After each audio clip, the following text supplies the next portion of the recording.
New details after that terror attack in Afghanistan. We've now learned 3 Americans were killed in the deadliest attack on foreign civilians since the start of the war. And those 3 Americans killed, 2 of them worked for American University there. The 3rd worker working for the United Nations. Tonight, the Taliban is taking responsibility for the attacks, a rare act to go after civilians there. Afghan security forces rushing to the scene when the attack began after dark. And in the light of day, what was left? The building there in shambles.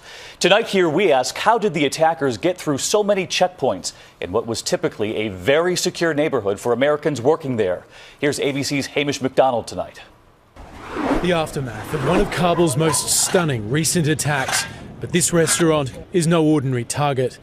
This insurgent strike is in the heart of the capital, the wealthiest, perhaps even the safest area.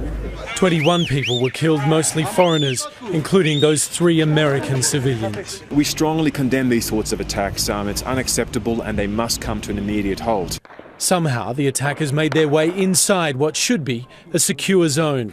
It's dinner time, just after 7 p.m.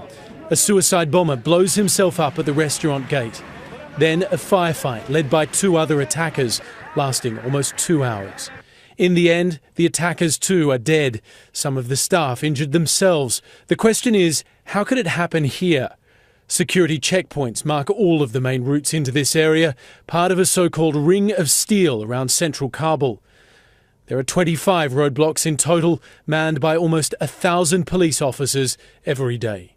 Tributes are flowing in tonight for the 3 US citizens killed. 1 worked for the UN, the other 2 for the American University. The Taliban describes this as a revenge attack for the deaths of Afghan civilians.